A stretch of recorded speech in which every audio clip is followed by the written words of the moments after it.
So trying out this dyeing for your beard and hair, but I'm just using it for beard. Usually takes in only 10 minutes. What you do is you have to wear gloves and you put the liquid on your hands and mix it with your gloves, of course. And you put it on your beard and you massage it for about 10 minutes. If you do over 10 minutes, it turns different color, so you gotta be careful. It'll turn blonde or it'll brown. It'll be brown, but it'll get close to like red and other color.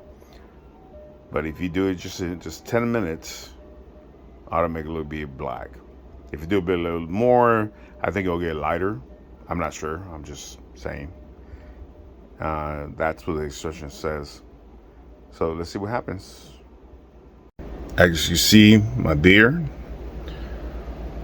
is all white. You can see, turning black.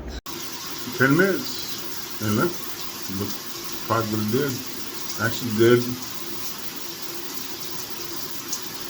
Kept it black. It's perfect. I mean, there's some missed spots because I probably missed it. But man, it's not bad. Not bad at all. 10 minutes, and look probably what it did. Actually did. Kept it black. It's perfect. I mean, there's some missed spots because I probably missed it. But man, it's not bad. Not bad at all.